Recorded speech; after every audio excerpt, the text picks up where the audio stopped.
de la palabra de Dios, la enseñanza que se nos ha escrito. Me da mucha felicidad poder estar con ustedes. Un saludo a los hermanos que nos están viendo en línea, qué bueno que pueden conectarse de igual manera. Y vamos a seguir con el estudio en el libro de Primera de Timoteo. Vamos a terminar el capítulo 3.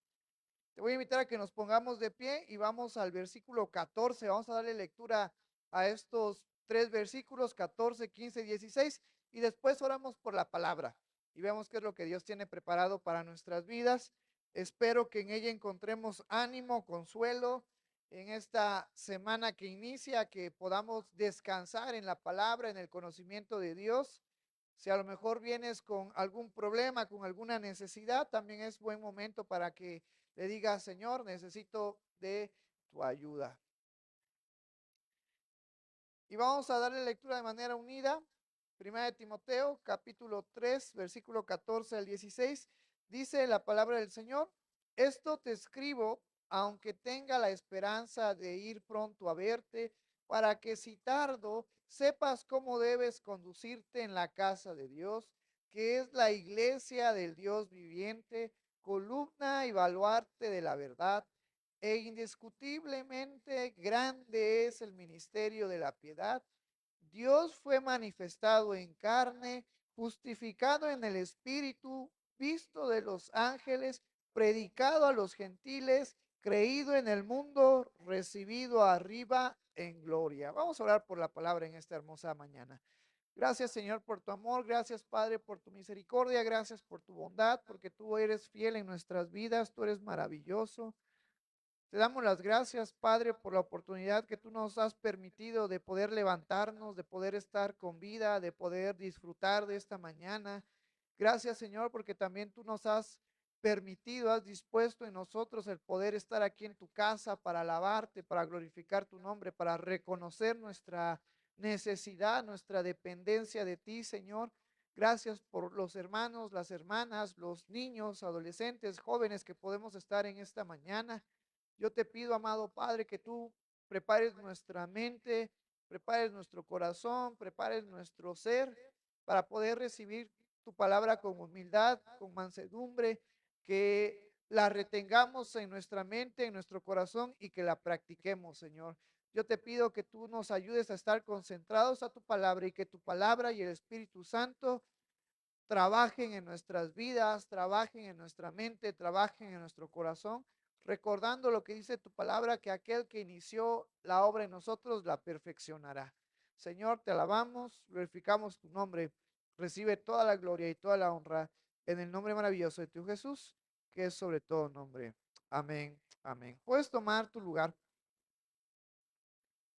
Y en este capítulo encontrábamos acerca de los requisitos para el liderazgo, tanto hablando enfocado hacia el pastorado y después hacia la función de los diáconos. Y Pablo dedica 3 versículos para hablar acerca de lo que se considera como el misterio de la piedad. La palabra misterio nos hace referencia a un conocimiento que no queda claro, un conocimiento que no podemos entender el por qué. Y Pablo nos hace referencia a esto, acerca de la descripción de Jesucristo y el desarrollo por el cual las etapas de la salvación hacia nuestras vidas.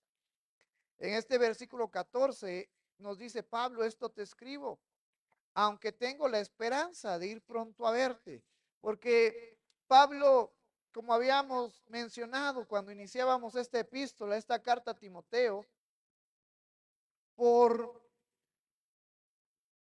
enseñanza de Pablo hacia Timoteo, se le había encomendado la dirección, la guianza en la iglesia en Éfeso. A lo largo de Hechos se nos relata un poco acerca de la vida de Timoteo, más cuando se une al viaje misionero de Pablo. Pero Pablo había visto algo importante en Timoteo y Pablo sabía la capacidad que Timoteo tenía para poder liderar la iglesia, aunque era un joven. En ese entonces te recuerdo que los líderes ah, de la historia de la iglesia en Hechos nos relataba que eran líderes de 50, 60, 70 años. Era súper raro ver a un líder joven. Y Timoteo era uno de esas excepciones, liderando una de las iglesias más amplias en cuanto a género, en cuanto a eh, conocimientos diversos. Éfeso era una provincia muy importante y no solamente habían griegos, sino habían personas de diferentes culturas y evidentemente en esta iglesia también habían hermanos de diferentes culturas. Y los que hemos ido a las misiones podemos ver ese contraste de cultura que hay entre la ciudad y el pueblo, y a veces puede volverse un poco difícil el poder comprender, el poder sentirse cómodo, el poder adaptarse a la situación. Sin embargo, tú y yo somos llamados a poder convivir, a poder formar parte de la forma en la que viven los hermanos en las misiones. Pablo, de hecho, él decía que cuando se dedicaba a hablar de Cristo, se hacía como gentil a los gentiles, se hacía como judío a los judíos para poder enseñarles de Cristo. Entonces, Timoteo tenía una gran responsabilidad. Timoteo necesitaba tener una gran habilidad para poder tocar a los corazones de las personas que estaban en esa provincia. Hoy en día, no sé si te has dado cuenta, pero es fácil poder llevar el evangelio a las personas grandes, porque ellas todavía tienen ese temor hacia Dios, saben de la existencia de Dios, pero se complica cuando tú les llevas el evangelio a los jóvenes, porque los jóvenes que están influenciados por la tecnología, por la ciencia, por los avances tecnológicos, te empiezan a decir un chorro de cosas, de situaciones. No, es que yo no creo en Dios por esta teoría, por esto, por aquello, y uno nada más se queda pensando cómo la sociedad, específicamente los jóvenes, se están alejando de Dios. Y eso nos lleva a prepararnos también en ciertos sentidos, en ciertos conocimientos, para poder tener la capacidad de poder abordar a las personas, de poder abordar a estos jóvenes de una manera que los hagamos comprender, de una manera que los hagamos reflexionar acerca de sus pensamientos. Por eso, como iglesia, tenemos que también prepararnos ante esta sociedad para poder afrontar ese tipo de conocimientos. Y era algo similar a lo que Timoteo se estaba afrontando. Y entonces Pablo le dedica estos versículos para que recuerde el centro de nuestra enseñanza, el centro de nuestro conocimiento, que es importante y de cierta ayuda y es una herramienta poder usar nuestro conocimiento exterior que tenemos, pero que no se nos olvide cuál es nuestro fundamento, cuál es el conocimiento principal, cuál es la raíz de todo nuestro conocimiento. Y se trata de Cristo. Se trata de Cristo. Cuando nos dice en este versículo, el ministerio de la piedad nos está hablando de Jesucristo. El misterio de la piedad es Jesucristo. Y Pablo, para abordar a otros temas y después de darle los parámetros, los requisitos para el liderazgo de la iglesia, le está diciendo, no te olvides de este conocimiento. No te olvides de recordar que es Cristo el que guía nuestras vidas, que es Cristo el que nos prepara, que es Cristo el centro de nuestras vidas. Y en esta hermosa mañana estamos aquí para recordar que Cristo es el centro de nuestras vidas, que Cristo es el que debe de guiar nuestras vidas, que Cristo es el refugio, la esperanza, la bendición de nuestras vidas. En esta vida podemos tener nada, pero si tenemos a Cristo, lo tenemos todo. Porque esta vida es pasajera, esta vida algún día va a acabar y todos los bienes que podamos tener en esta vida algún día van a quedarse acá. Mientras nosotros vamos a ser llamados a la presencia de Dios, donde realmente va a empezar nuestra verdadera vida. una vida de paz, de armonía, de gozo, de alegría, donde ya no habrá necesidad de nada. Y eso es lo que nos recuerda o lo que Pablo quería recordarle a Timoteo. Nuestras vidas tienen que centrarse en Cristo, en su conocimiento y en lo que Él hizo por la humanidad.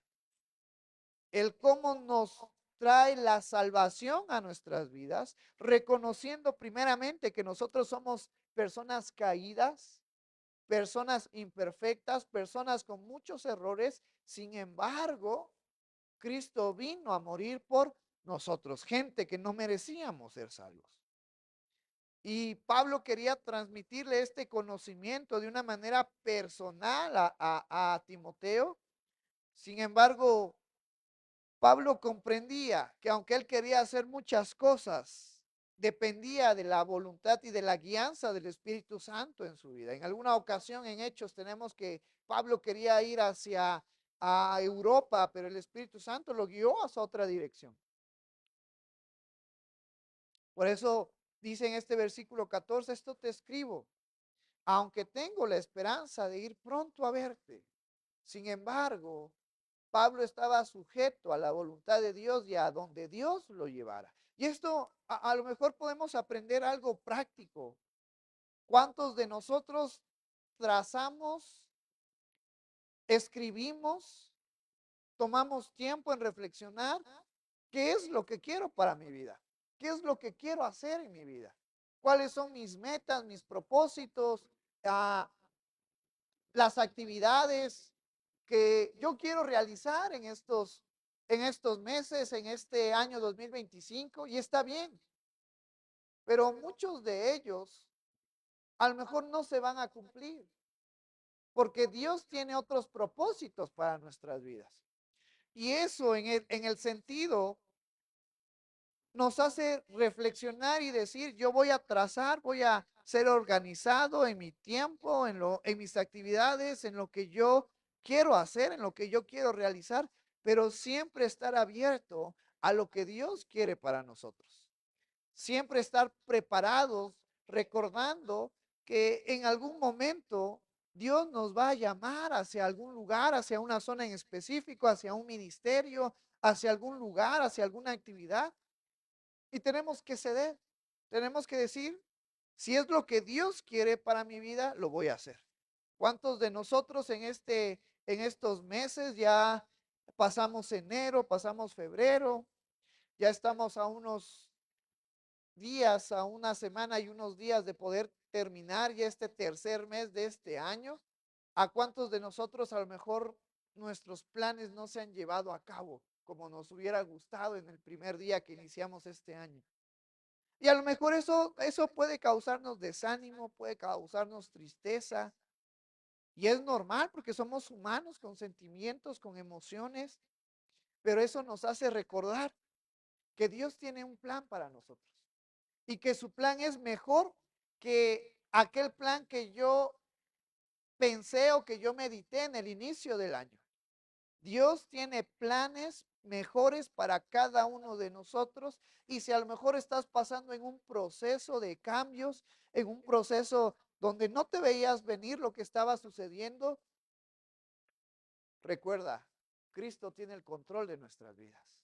Tenemos que ser pacientes, tenemos que tomar ánimo, mantenernos firmes, y Dios va a obrar en medio de este tiempo por el cual estamos pasando.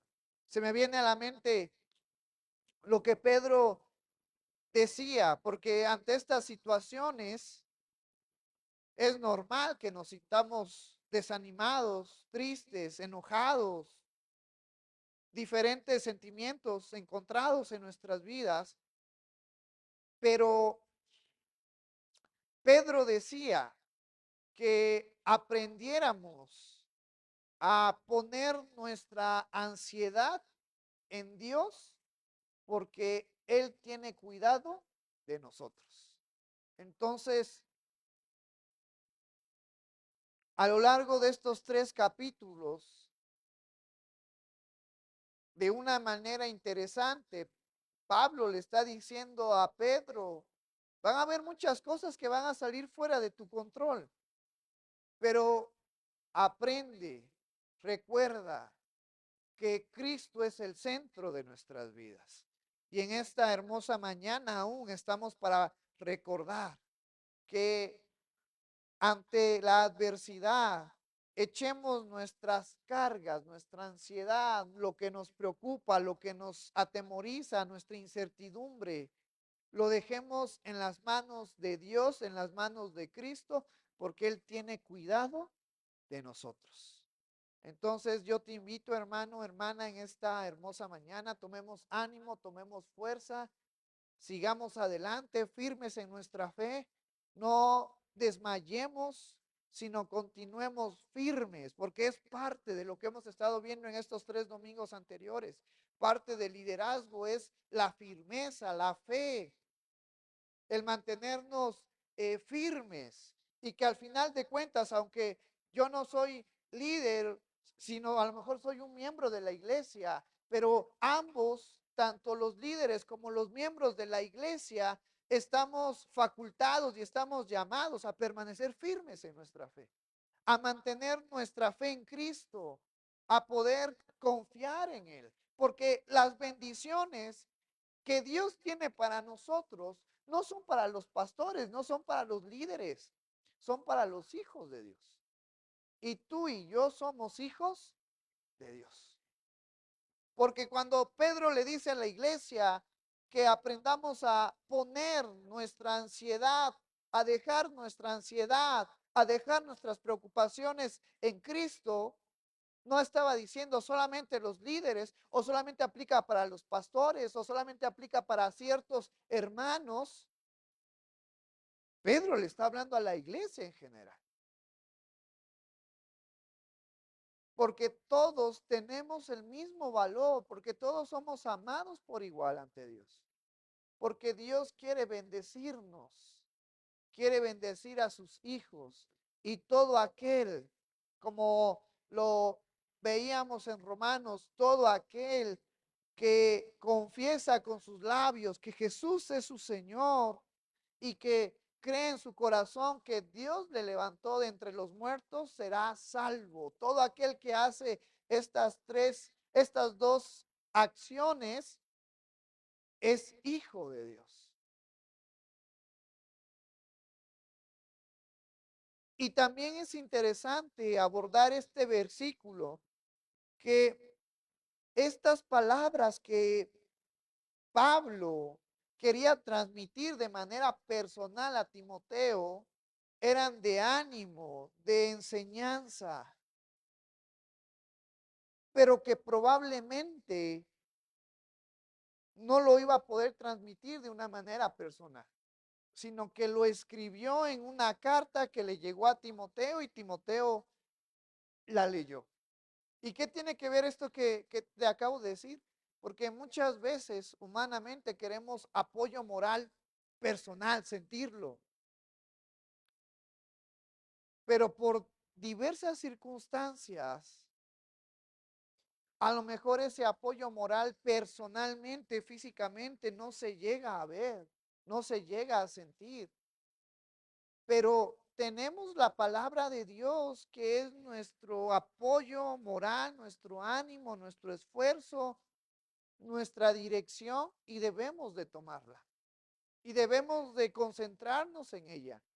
A lo mejor en algunos momentos hemos pensado, es que nadie me visita, es que nadie me habla, pero de alguna manera indirecta Dios está obrando alrededor de las circunstancias para poder darte ánimo, para poder ayudarte.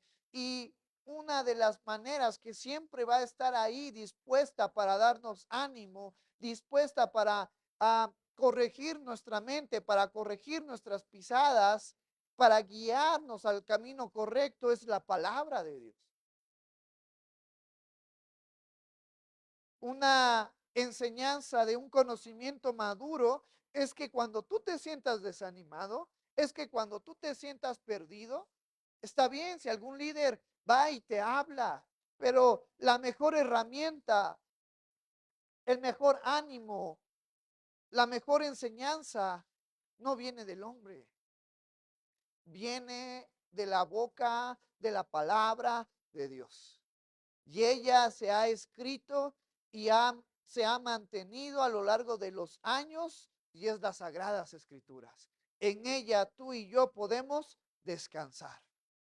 En ella tú y yo podemos tomar fuerza. En ella tú y yo podemos corregir nuestra mente, corregir nuestro camino. La palabra de Dios es más valiosa que cualquier ánimo que alguna persona humana te puede dar, que alguna persona terrenal te puede dar. Por eso la importancia en el que tú y yo descansemos, en el que tú y yo tengamos presente de una manera fresca el conocimiento de la palabra de Dios. Porque ella es nuestra guía, ella es nuestro ánimo y ella es nuestro refugio. Yo te invito a que parte de entender que Cristo es el centro de nuestras vidas es recordar que las enseñanzas de Jesucristo están ¿en dónde?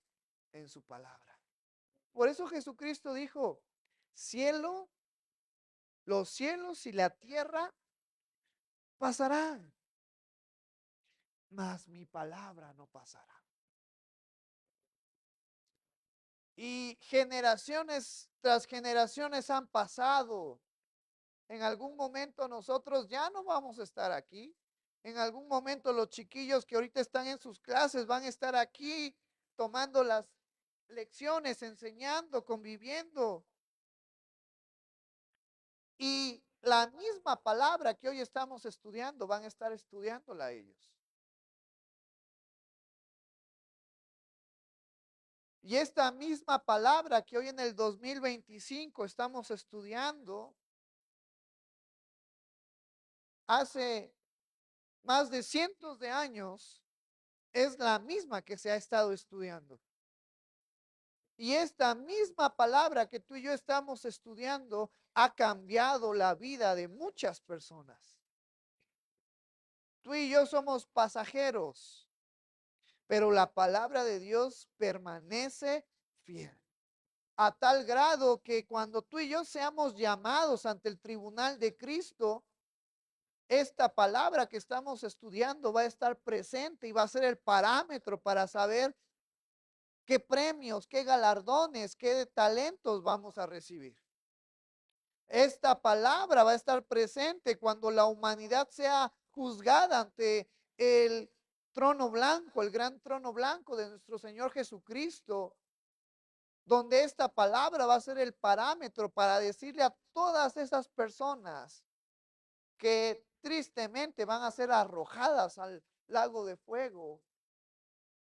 Y Cristo les va a decir, ustedes sabían lo que tenían que hacer. Estaba la palabra y hasta hoy en día permanece la palabra y ustedes no quisieron hacerla.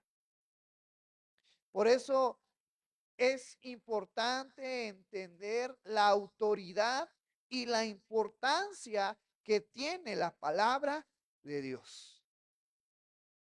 Por eso en esta iglesia tratamos de darle el enfoque completo a la palabra de Dios. Por eso nuestra dinámica es estudiarla versículo a versículo para poder comprender de una manera mejor lo que se nos está transmitiendo. Que tú y yo tengamos ese contexto, esa historia, para poder comprender de una manera un poco más clara lo que se nos está refiriendo. Entender que tanto el Antiguo como el Nuevo Testamento son importantes para nuestras vidas, que ambas nos enseñan, que el Antiguo Testamento nos está describiendo la venida de Cristo y el Nuevo Testamento nos está hablando de Cristo, y que en ambas es de enseñanza, de bendición para nuestras vidas. Evidentemente el Nuevo Testamento tiene preeminencia sobre el Antiguo Testamento, porque en el Nuevo Testamento se nos habla acerca del nuevo pacto que hay entre Dios y la humanidad, este pacto que es ahora un pacto de gracia, de misericordia, traído a través de Jesucristo, y que ese es el misterio de la piedad. Y Pablo quería enseñarle, transmitirle este conocimiento a Timoteo. Por eso en el versículo 15 nos dice, para que si tardo, sepas cómo debes conducirte en la casa de Dios, que es la iglesia del Dios viviente, columna y baluarte de la verdad. Este versículo es impactante, es tan profundo que podríamos sacar muchos puntos acerca de este versículo. Pablo le dice a Timoteo, por si tardo, por si no llego, tú tienes que saber qué es lo que tienes que hacer. Tú tienes que comprender, entender cómo guiar la iglesia, cómo guiarte a través de las enseñanzas. Por eso le dice, sepas cómo debes de conducirte en la casa de Dios. Va a haber algún momento en el que los líderes, en que aquellos que hemos depositado nuestra fe, nuestra confianza, ya no van a estar con nosotros. Yo reconozco que unos de mis guías en cuanto al conocimiento de la palabra de Dios es el pastor Antonio, la hermana Carmen, pero también yo sé que en algún momento ya no van a estar. Sin embargo, nosotros debemos de tener la capacidad de poder saber, o en el caso mío, saber cómo debo de conducirme, saber cómo debo de guiarme cuando ellos ya no estén. En nuestra vida es similar. Y lo han experimentado aquellos que ya han salido de casa, aquellos que ya se han casado y tienen una familia, dejan a papá y dejan a mamá para poder empezar una vida. Y en las cosas espirituales es lo mismo. En lo que vamos desarrollándonos, en lo que vamos creciendo en la madurez, hay hermanos que están detrás de nosotros, guiándonos, apoyándonos, dándonos ánimo, dándonos fuerza. Pero va a llegar un momento en el que tenemos que soltarlos y seguir creciendo espiritualmente. Ya no dependiendo de los hermanos que están a nuestro alrededor, sino ahora dependiendo de mí, que el aprendizaje, que el crecimiento en madurez salga de mí. Eso es lo que Pablo le está diciendo a Timoteo, por si yo no llego, por si yo ya no estoy contigo, tú ya sabes cómo tienes que guiarte. Y eso nos está hablando de madurez. El saber que el conocimiento y la enseñanza están a mi disposición, pero tengo que poner de mi parte para crecer en esa madurez, para desarrollarme en ese conocimiento. Porque algún día aquellos que me apoyaron, aquellos que me guiaron, ya no van a estar. Y eso es parte de tener una madurez. Saber que va a llegar un punto en mi vida en el que yo tengo que empeñarme por mí mismo, por mí solo, para poder crecer en esa fe. Y Timoteo iba a tener que practicarlo a la de ya, porque él iba a ser el pastor, porque él iba a tomar decisiones, porque él iba a trazar el rumbo de la iglesia, él iba a tener que guiar a los hermanos.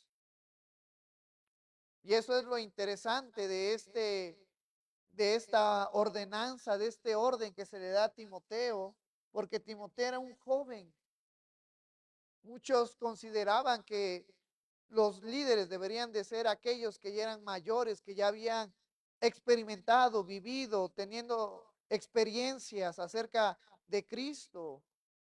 Y se le da este puesto tan importante a Timoteo. Y eso nos da a entender que no importa nuestra edad, no importa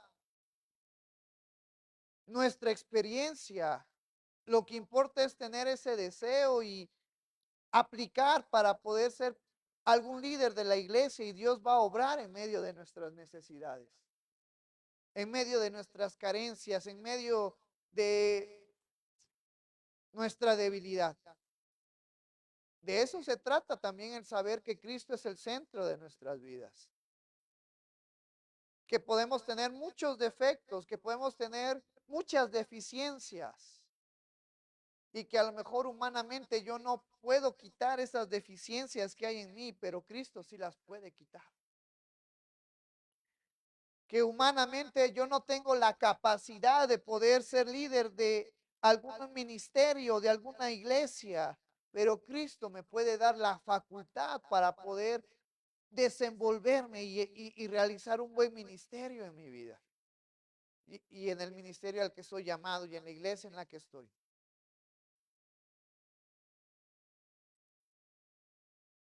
Y luego una vez más te leo lo que dice este versículo 15 para que si tardo sepas cómo debes de conducirte en la casa de Dios. La iglesia no es este edificio, la iglesia somos tú y yo. Y a la reunión que se le llama al estar hoy aquí y que los hermanos en diferentes lugares del mundo se reúnen, a ese conjunto de reuniones de hermanos se le está diciendo la casa de Dios. Tú y yo somos el templo, tú y yo somos la casa de Dios. Y esto es interesante porque si somos la casa de Dios, ¿quién habita en nosotros? Dios, a través de su Santo Espíritu que mora en nosotros. Por eso la importancia de poder cuidarnos, de poder entender que nuestra vida no nos pertenece a nosotros, sino que ahora le pertenece a Dios. Que nuestras vidas tienen un dueño y no somos nosotros, sino es Dios en nuestras vidas, es Cristo en nuestras vidas. Eso también nos hace saber lo que hace referencia cuando decimos Cristo es el centro de nuestras vidas. Cristo es nuestro apoyo, Cristo es nuestra guía, Cristo es nuestro ánimo, pero Cristo también es el dueño de nuestra vida. Cristo es el dueño de nuestro tiempo. Cristo es el dueño de nuestra voluntad. Y esa es la lucha del creyente. El poder sujetarnos a la voluntad de Cristo en nuestras vidas. El poder ceder. Por eso Jesucristo decía que hay que negarnos a nosotros mismos, tomar la cruz e ir en pos de Él.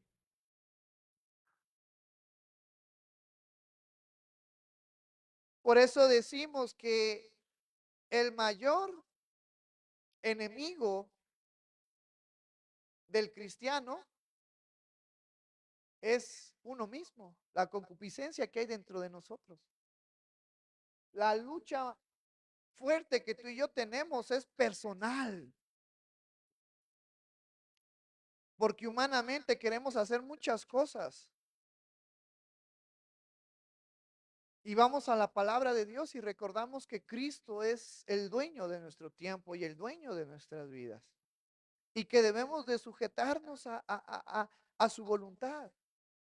Y entonces pueden surgir muchas dudas. ¿Cómo conozco la voluntad de Cristo? ¿Cómo sé que estoy viviendo bajo la voluntad de Cristo? ¿Cómo sé si vivir bajo la voluntad de Cristo es bueno para mí? Y nos vamos a la palabra de Dios y podemos encontrar esas respuestas.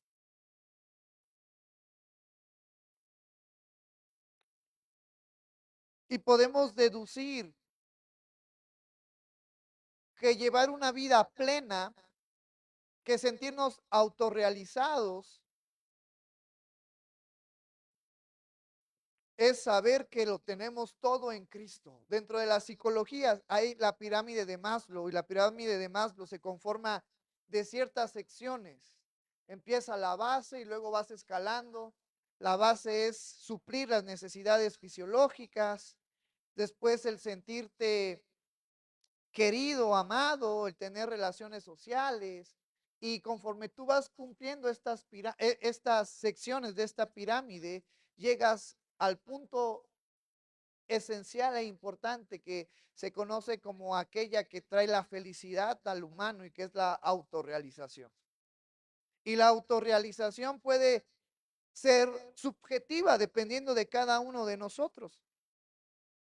Algunos pueden decirse, yo me siento realizado teniendo una familia, teniendo un buen trabajo, teniendo una buena casa, teniendo hijos, pero eso es en el punto humano, en el conocimiento humano,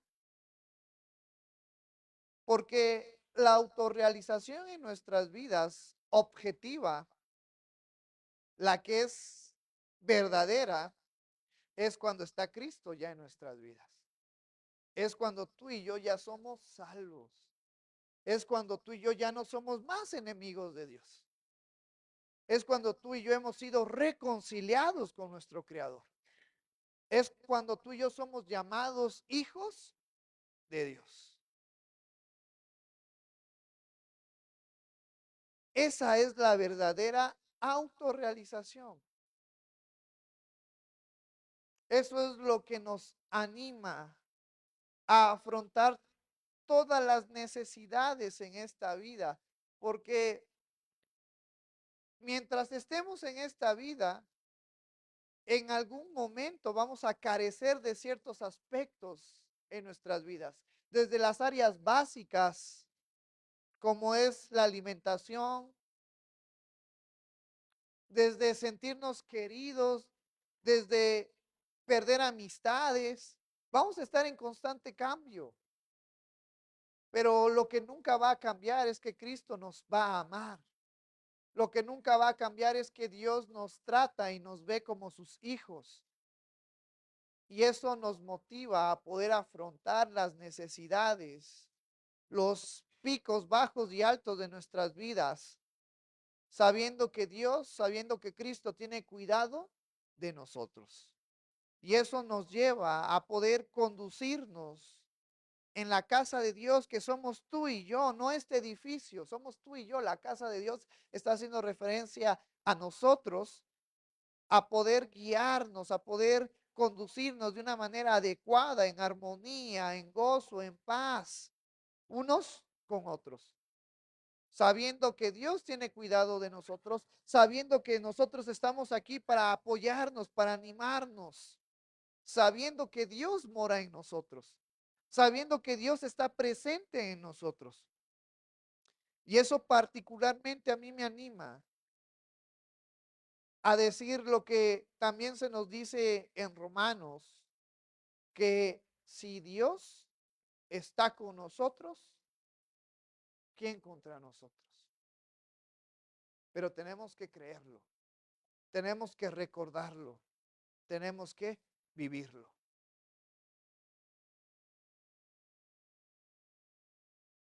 Y luego dice Pablo a Timoteo, que es la iglesia del Dios viviente, algo que Jesucristo ya había dicho en los evangelios. Dios no es un Dios de muertos, sino un Dios de vivos. Porque todos aquellos que humanamente para nosotros han muerto, su corazón ha dejado de funcionar, su cerebro ha dejado de funcionar, para Dios están descansando. Y a lo largo de Hechos, cuando los hermanos fallecían, no usaban la palabra muerte para referirse a la pérdida de los hermanos, sino decían los hermanos han descansado, descansado en Cristo, porque ellos sabían que iban a ser resucitados en algún día.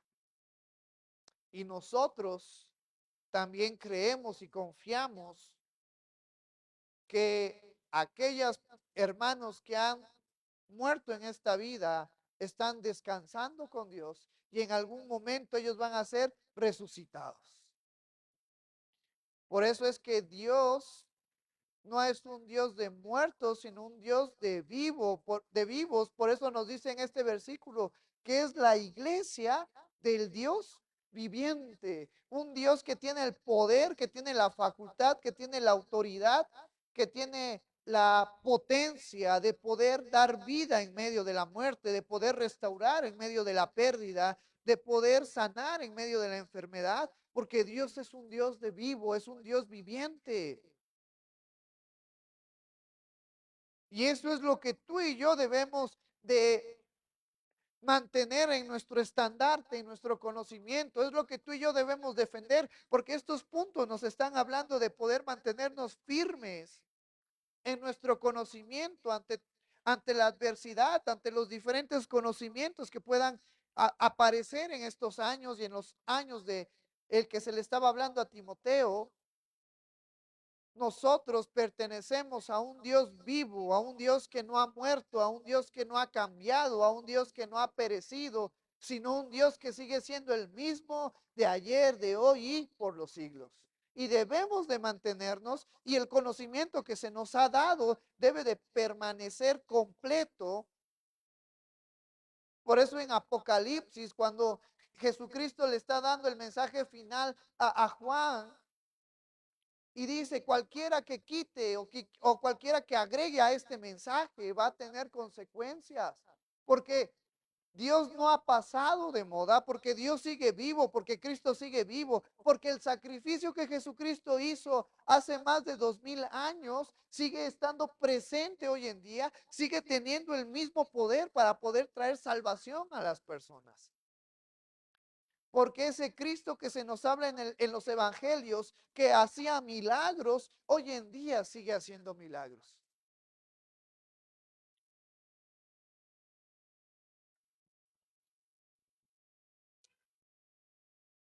Porque la palabra de Dios que tenía poder en el tiempo de los apóstoles, hoy sigue teniendo poder. Hoy sigue cambiando y sigue transformando vidas.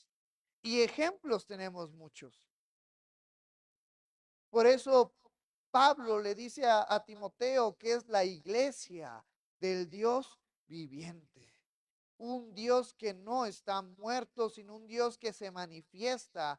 Y yo te puedo preguntar, ¿Dios se ha manifestado en tu vida? Y yo puedo decir con plena certeza y honestidad, Dios se ha manifestado en mi vida. Dios sigue obrando en mi vida. Y estoy agradecido porque Dios nunca nos ha dejado. Y damos gracias a Dios por la vida de nuestra hermana Tirsa y de la nena. Y Dios ha estado obrando en medio de la incertidumbre, en medio de la impotencia, en medio de el que no podemos hacer nada, pero Dios está obrando. Y le damos gracias a Dios porque Dios ha estado presente en la vida del hermano Teo, de la hermana José, de su familia. Y Dios ha estado presente. Ha estado presente y sigue estado presente en la vida del hermano Rafa. Dios ha estado presente y sigue presente en la vida de la hermana Kenia cuando nos enseñó la primera radiografía de sus costillas fisuradas. Y al paso de la semana se tomó otra radiografía y ya no había nada. Dios ha estado presente en nuestras vidas. El problema es que muchas veces nosotros tenemos ese sentimiento que tenía el pueblo de Israel, que era duro de corazón, que se negaba a ver y a creer en el poder de Dios. Y en esta hermosa tarde yo te invito a que no hagamos duros nuestro corazón. Yo sé que la vida nos ha golpeado duramente, que nos ha maltratado duramente, pero Dios nos ha mantenido de pie. No hagas duro tu corazón y reconoce lo que Dios hizo, está haciendo y lo que Dios va a hacer a lo largo de tu vida. Eso es parte del comprender que Jesucristo es el centro de nuestras vidas. Y eso es también tener madurez.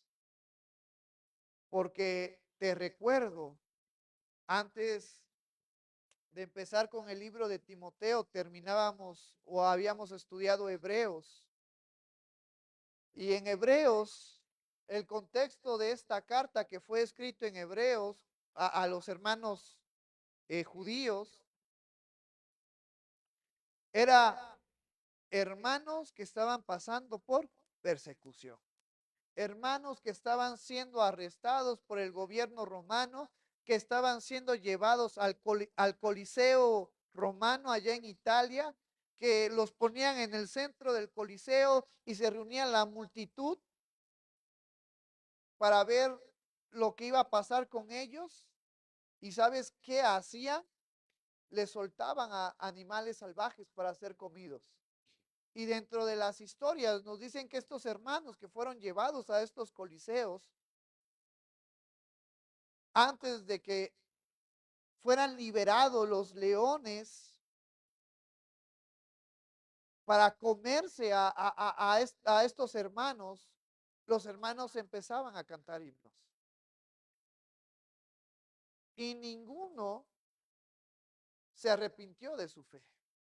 Porque te acuerdo los apóstoles, a excepción de uno que murió de una manera natural, Juan, pero los demás fueron apedreados, murieron crucificados. Pablo murió decapitado en Roma y ellos se mantuvieron firmes en su fe. Y ellos vivían el conocimiento de Cristo con gozo y con alegría. ¿Cuánto no más nosotros que no hemos sufrido a ese grado? ¿Cuánto no más nosotros que tenemos el privilegio de poder estar de una manera tranquila? De una manera en la que hoy en día se nos permite reunirnos, abrir la iglesia y poder estar aquí. Debemos de valorar esos puntos, también esos sacrificios que hicieron nuestros hermanos tiempo atrás y mantenernos firmes en nuestra fe. Y no desanimarnos, sino seguir adelante. Porque somos la casa de Dios y Dios mora en nosotros por medio de su Santo Espíritu. Y luego nos dice este versículo que es la iglesia del Dios viviente, columna y baluarte de la verdad. Y cuando se nos está hablando de la verdad, se nos está hablando de Cristo y de una verdad objetiva, una verdad que no cambia.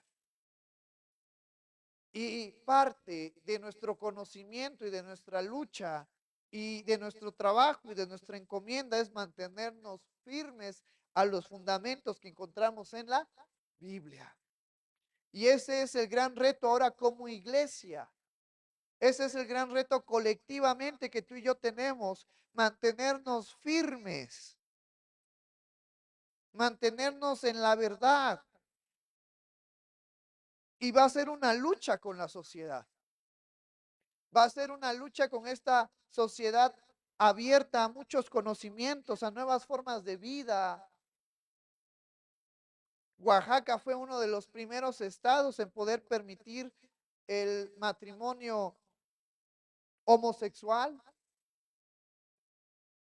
Tristemente, Oaxaca también fue uno de los primeros estados en poder legalizar y permitir el aborto, entre otras muchas cosas. Y que tú y yo debemos de mantenernos firmes a los fundamentos y al conocimiento que encontramos en la palabra de Dios. Y eso nos va a tener de alguna manera en conflicto con la sociedad. La sociedad va a querer que tú y yo compartamos sus fundamentos, compartamos su conocimiento, que seamos parte de ellos. Y es ahí donde nosotros debemos de decir, no, mis fundamentos son los que marcan, los que están en la palabra de Dios, y eso es lo que yo tengo que hacer. Y vamos a tener que mantenernos firmes. Y vamos a tener que luchar. No de una manera física, no con palos, no con machetes, pero sí de una manera social en cuanto al conocimiento y a la defensa de nuestra fe. Por eso es importante que también nos preparemos en el conocimiento de la palabra de Dios, que conozcamos la palabra de Dios, que vivamos la palabra de Dios, que ésta esté en nuestras vidas, que ésta esté presente en nuestras vidas. porque tú y yo tenemos un papel importante colectivamente. Aquí fíjate que no está hablando de manera personal, pasó de lo personal a lo colectivo. Ahora nos está diciendo que la iglesia, que somos tú y yo, somos una iglesia del Dios viviente. Y luego nos está diciendo columna y baluarte de la verdad.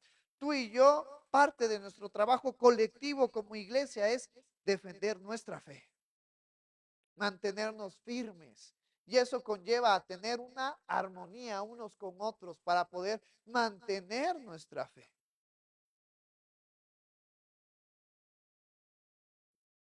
Mantenernos en nuestra fe. Y esto creo yo que fue de mucho ánimo para Timoteo, porque en el contexto en el que Timoteo estaba viviendo, la cultura romana había sido ya combinada con la cultura griega y entonces había muchas formas de vivir. Y a Timoteo se le manda a que recuerde que tenemos que vivir bajo la verdad, bajo las enseñanzas, bajo el estilo de vida del creyente. Y iba a ser un gran reto viviendo en esa provincia alejada de Dios, con otros conocimientos, con otras ideas, con otra ideología. Mientras en los fundamentos de el cristianismo se nos manda a ser fieles a nuestro esposo y a nuestra esposa y a esforzarnos por llevar una vida en armonía. En la cultura griega y en la cultura romana estaba permitido tener diferentes aventuras con diferentes personas y mujeres. Mientras en los conocimientos y fundamentos cristianos se nos manda, se nos llama a poder guiar a nuestros hijos, a nuestros niños en el conocimiento de la palabra de Dios, a enseñarles. En la cultura griega y romana tenían el pensamiento de déjalos que ellos hagan lo que quieran. Entonces era un choque fuerte en cuanto a fundamentos. Y ese choque de conocimientos y de fundamentos lo estamos viviendo hoy. Y tenemos que permanecer firmes a la verdad. Porque nos dice columna, es decir, la columna es una estructura que sostiene las partes pesadas del edificio, la que le da sostén, como dice la hermana Kenia. Baluarte nos está hablando de una estandarte que era el símbolo, la señal. Entonces, tú y yo tenemos que ser de sostén, de soporte unos para con otros ante esta sociedad y tenemos que mostrar nuestra fe en Cristo cuando hace referencia a baluarte de la verdad. Y luego nos dice este versículo 16, e indiscutiblemente grande es el misterio de la piedad. Esta piedad que hace referencia a actuar de una manera consciente en medio de la necesidad de una persona, de tener misericordia para con ella. Y la palabra misericordia hace referencia cuando tú ves a alguien con necesidad y sientes un remordimiento y entonces haces lo que está de ti para poder ayudarlo. Eso es misericordia. Ya esto está haciendo referencia con esta palabra de piedad. Dios vio nuestra necesidad, Dios vio lo alejado que estábamos de Él, Dios vio lo perdido que estábamos de Él y entonces actúa misericordia, tuvo piedad de nuestras vidas, vio nuestra necesidad, vio en la miseria en la que estábamos y entonces actuó mandando a su Hijo a rescatarnos. Ese es el misterio de la piedad. Dios, dice a, a continuación de este versículo, Dios fue manifestado en carne. Por eso entendemos que Cristo es Dios. Por eso tú y yo creemos en la Trinidad, porque Jesucristo, siendo Dios mismo, se hizo hombre como tú y como yo. el creador del universo, el creador de la vida, se humilló a sí mismo, haciéndose como parte de la creación. Por eso Pablo lo cataloga como el misterio de la piedad. Porque ¿cuántos de nosotros, papá y mamá que tienen hijos, darían la vida de su hijo por personas que están perdidas, que están olvidadas? Yo aún no tengo hijos, pero yo no tendría la capacidad ni el corazón de poder dar a un hijo, más si es tan guapo como yo y tan fuerte como yo. No tendría yo la capacidad, no tendría yo la fuerza de poder dar a mi hijo en sacrificio por personas malas y tampoco por buenas. Mi hijo es mi hijo. Sin embargo, Dios dio a su hijo en rescate de personas malas. ¿Por qué? Por amor. Pero si tú personalmente te pones a pensar y decir, pero ¿por qué yo no pudiera dar eso? ¿Por qué yo no puedo hacerlo? Sin embargo, Dios lo hizo. Y parte de ese proceso fue hacerse hombre, como tú y como yo. Dios fue manifestado en carne, físicamente, como tú y como yo, con necesidades fisiológicas, como tú y como yo. Jesucristo pasó hambre, Jesucristo pasó frío, Jesucristo fue despreciado emocionalmente. Yo creo que podía entristecerse, podía alegrarse, podía enojarse. Fue como tú y como yo. Y luego nos dice justificado en el Espíritu. Parte de esa justificación en el Espíritu es porque fue concebido por medio del Espíritu Santo. Parte de esa justificación es también el entender que la diferencia entre Jesucristo y la humanidad es que Jesucristo, al ser concebido por el Espíritu Santo, en él no había pecado, él no tenía una naturaleza pecaminosa como tú y yo la tenemos. Sin embargo, él sufrió por todo nuestro pecado. Sin embargo, él también pasó por necesidad como tú y como yo, físicamente. Espiritualmente sufrió el desprecio de la humanidad. Visto de los ángeles. ¿Te imaginas los ángeles que fueron formados, iba a decir yo, criados, que fueron formados antes que nosotros? Ahora que los chiquillos estaban viendo los días de la creación, los ángeles fueron formados en el primer día de la creación. Cuando hubo esa separación de la tierra, del mar y del cielo, fueron formados cuando se nos habla de los cielos y la tierra, y que es hasta antes de la creación en los días. Y estos ángeles, viendo cómo su creador se hace carne para hacerse semejantes a nosotros. En cuanto a autoridad, en cuanto a dominio, los ángeles son superiores a nosotros. Los ángeles tienen ese privilegio de poder estar cara a cara con Dios. Tú y yo no. Ellos tienen la preeminencia antes que nosotros. Y viendo estos ángeles, entender y comprender cómo su creador se está humillando, haciéndose como nosotros. Por eso Pablo menciona visto de los ángeles. Luego dice, predicado a los gentiles, como este mensaje de humillación de Jesucristo es nuestro lema. Jesucristo se hizo carne, Jesucristo se hizo como tú y como yo para traernos salvación. Jesucristo dio su vida por nosotros. Jesucristo, el creador de todo, no escatimó a dar su vida por rescate hacia nosotros. Y este es el mensaje que tú y yo llevamos.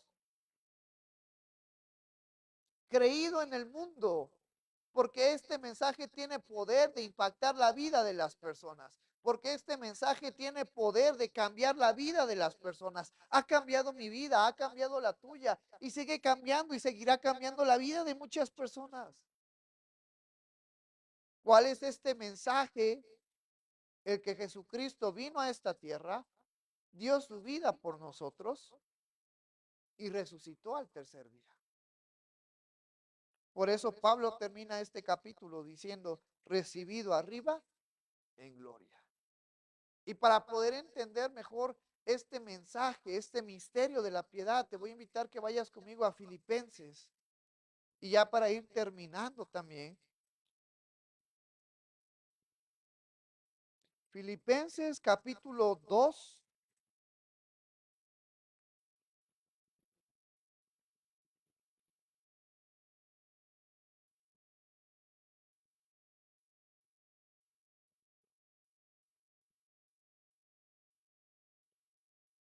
Y se nos dice en el primer versículo, por tanto, si hay alguna consolación en Cristo, si algún consuelo de amor, si alguna comunión del Espíritu, si algún afecto entrañable, si alguna misericordia, completad mi gozo, sintiendo lo mismo, teniendo el mismo amor, unánime, sintiendo una misma cosa. Nada hagáis por contienda o por vanagloria, antes bien con humildad, estimando cada uno a los demás como superiores a él mismo, no mirando cada uno por lo suyo propio, sino cada cual también por lo de los demás. Porque nos está diciendo, somos uno en Cristo. Tenemos que jalar parejo, tenemos que amarnos, estar en unanimidad, en armonía.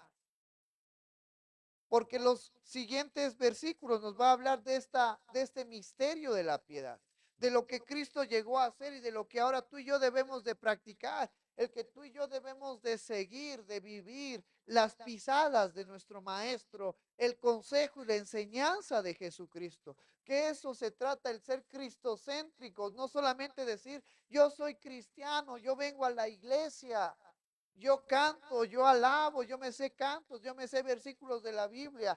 El que reconozcamos que Jesucristo es el centro de nuestras vidas está haciendo referencia a que estamos practicando la vida que Él vivió, las enseñanzas que Él nos dejó, el conocimiento que tenemos. De eso se trata, el ser cristocéntricos. No el ponernos un tatuaje a la mitad de nuestro cuerpo y que diga Cristo. Se trata de vivir bajo las enseñanzas de Cristo. Ese es el segundo reto para la vida del creyente. Vivir bajo las enseñanzas de Cristo. Y te voy a invitar a que nos pongamos de pie y vamos a leer estos versículos, del versículo 5 al versículo 11, y entonces vamos a comprender de una mejor manera el misterio de la piedad.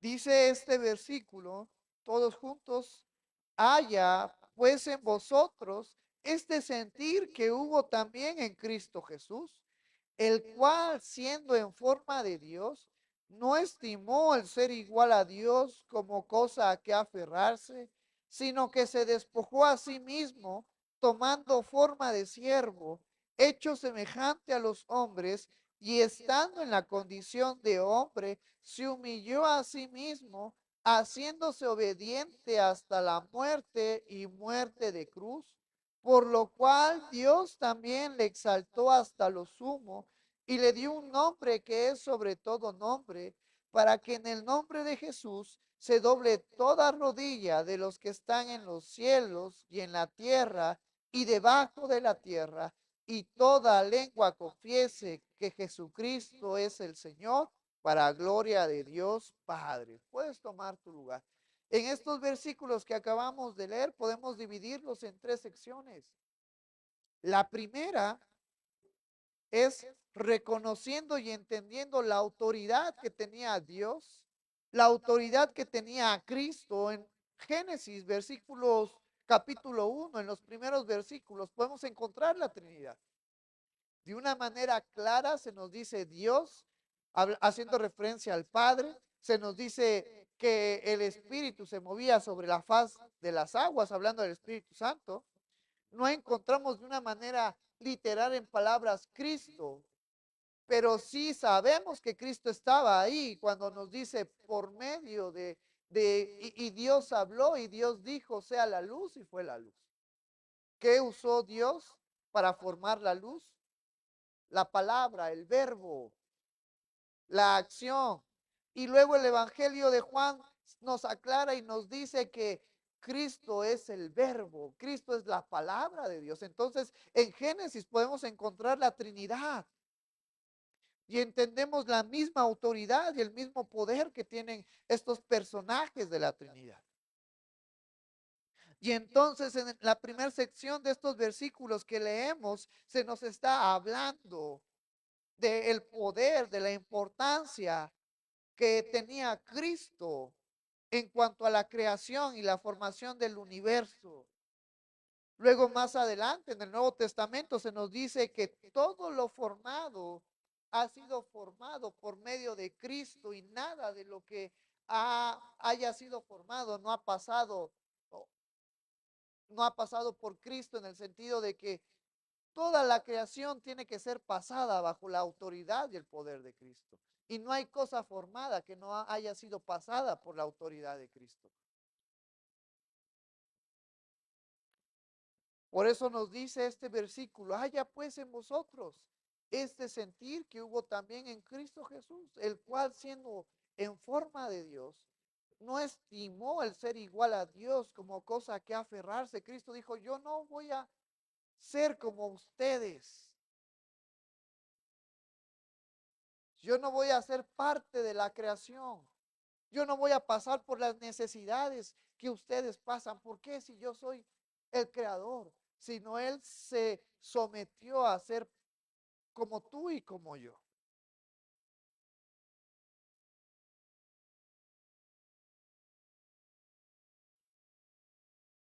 No dijo, yo valoro más ser el creador de todo antes que ser como ustedes.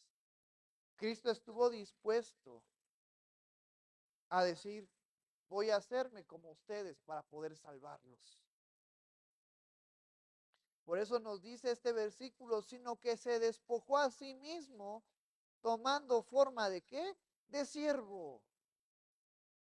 Porque tú y yo estamos aquí para poder alabar, para poder servir. Si los ángeles sirven a Dios, si los ángeles están sujetos a la voluntad de Dios, ¿cuánto nomás nosotros que somos menores a los ángeles? Por ahora. Porque Pablo en Corintios nos habla que cuando tú y yo seamos llamados ante la presencia de Dios, vamos a tener la capacidad de poder juzgar a los ángeles. Pero por ahora los ángeles son mayor en autoridad que nosotros.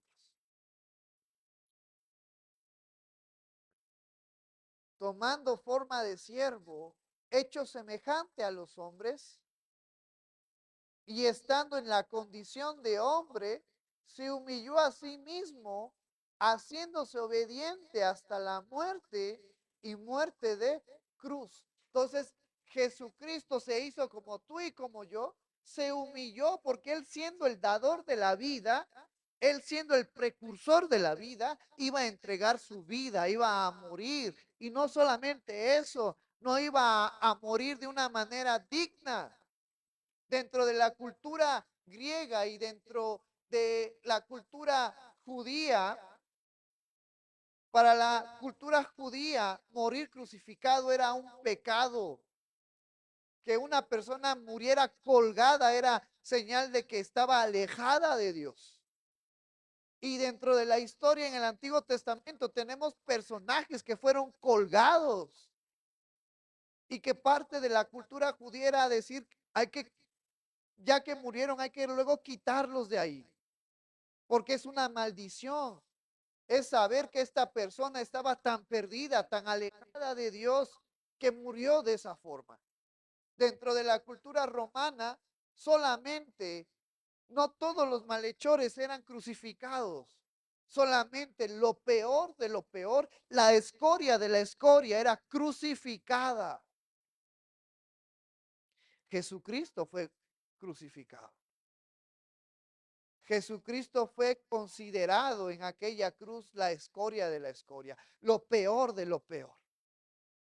Por eso en este versículo se nos habla acerca de que se humilló a sí mismo.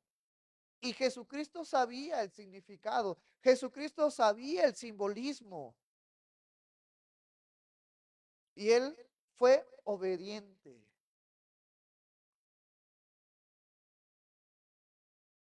¿Tú crees que Jesucristo no le dolió todo lo que pasó? Los romanos para ese entonces tenían métodos de tortura horribles. Los latigazos que Jesucristo recibió se nos dice que tenían espinas en formas curviadas, porque entraban y cuando las sacaban desgarraban piel, desgarraban tejido.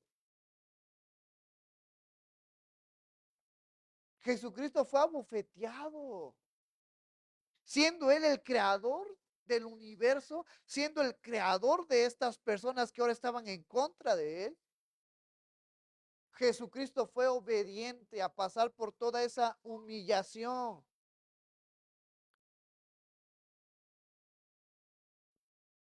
Y bueno, y a lo mejor si hubiera sido el malhechor, a lo mejor hubiera pensado, pues me lo merezco, porque hice mal. Pero ¿qué había hecho mal Jesús? Jesús era la persona y es la persona más buena, bondadosa, inocente del mundo y estaba siendo condenado y estaba pagando el precio de nuestro pecado. Tú y yo merecíamos lo que Jesucristo sufrió. Tú y yo merecíamos pasar por estos sufrimientos, por los látigos, por las bofeteadas, por la humillación. Y Jesucristo dijo, yo lo voy a cargar. Yo voy a cargar las consecuencias de tu pecado, la consecuencia de tu desobediencia, yo la voy a cargar.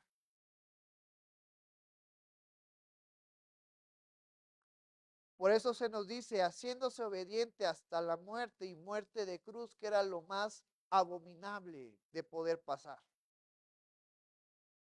Y después de esta muerte, sabemos que Jesucristo resucitó al tercer día.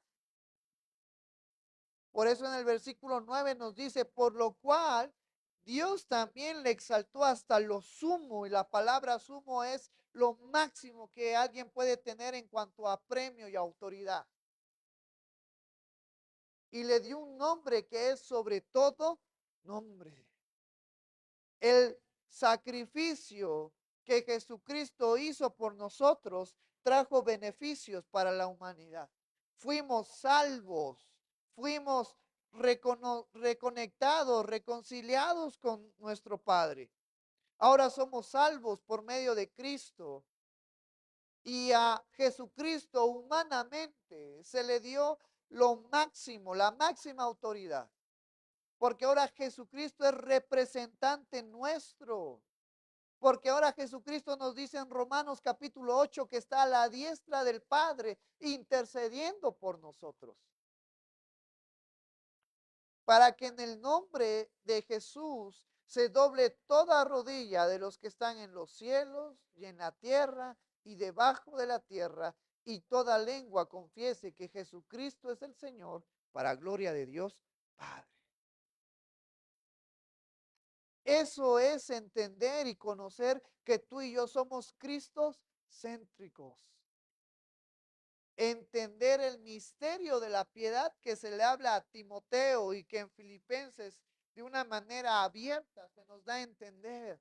Jesucristo dio su vida por nosotros. Jesucristo resucitó. Jesucristo está ahora en el cielo y tiene una autoridad que es sobre todos. Eso es reconocer a Jesús en nuestras vidas. Y que en esta hermosa tarde, ya para ir terminando, te invito a que tomemos ánimo, esfuerzo, gozo y sigamos en pos de Cristo. Porque todo lo que tú y yo hacemos, porque todo lo que tú y yo estudiamos, se trata de Cristo en nuestras vidas. No se trata de nosotros, sino se trata de ser agradecidos ante Dios, mostrándolo ante la sociedad por lo que Cristo está haciendo en mi vida. Yo te invito en esta hermosa tarde a que te pongas de pie y a que tomemos ánimo y recordemos las enseñanzas que hemos encontrado en Cristo, en los evangelios, en el sermón del monte, y no te canses de hacerlas, no te canses de practicarlas. Pablo decía que cómo vamos a vencer el mal, cómo vamos a vencer lo perdido y alejada que está nuestra sociedad, haciendo el bien. Y hacer el bien es vivir la verdad. Y vivir la verdad es reconocer, entender y practicar las enseñanzas que Jesucristo nos ha dejado. Eso es ser cristocéntricos. Vamos a orar en esta hermosa tarde. Gracias, Señor, por tu amor, gracias por tu misericordia y gracias por tu bondad. Gracias por lo que tú estás haciendo en nuestras vidas y gracias por esta enseñanza que tú nos has dejado. Amado Padre, te damos gracias porque nos has recordado el misterio de la piedad. Nos has recordado que nuestras vidas pertenecen a Cristo. Nos has recordado el sacrificio que Jesús hizo por nosotros en aquella cruz. En esta hermosa tarde, Señor, venimos ante ti pidiéndote que tú sigas dándonos ánimo, sigas dándonos esfuerzo, sigas dándonos gozo para poder seguir adelante, amado Padre. Te amamos, te necesitamos y te deseamos en nuestras vidas, Señor. Manifiéstate de una manera con poder, de una manera milagrosa en nuestras vidas, en medio de nuestra necesidad, en medio de nuestra aflicción, en medio de nuestra incertidumbre, en medio de nuestra debilidad, Señor. Yo te pido que tú te muevas, te manifiestes de una manera asombrosa en nuestras vidas. Yo te pido, Señor, y nos unimos en oración por la vida de todos nuestros hermanos que están pasando por alguna necesidad, por alguna situación que no los deja dormir, que los mantiene pensando, que los entristece, que los frustra, que los enoja, que los pone tristes. Yo te pido, Señor, que tú respondas a favor de tus hijos, que tu gracia y tu misericordia se mantengan presentes en nuestras vidas y que tú obres de una manera milagrosa e impactante en medio de nuestras necesidades. Y en esta hermosa tarde también te damos gracias. Gracias por la vida de Tirsa, gracias por la vida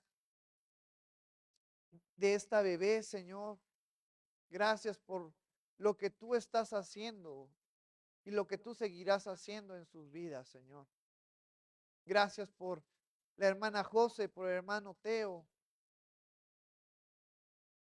Gracias, Señor, porque nuestra confianza está en ti. Porque nuestra confianza está plena en ti, Señor. Y yo te pido, amado Padre, que abras la ventana de los cielos y derrames de tus bendiciones para tus hijos que hoy estamos aquí, Señor. Y para todos tus hijos que se encuentran esparcidos alrededor del mundo. Te amamos y glorificamos tu hermoso nombre, en el nombre maravilloso y que es sobre todo nombre de nuestro Señor Jesucristo. Amén. Amén.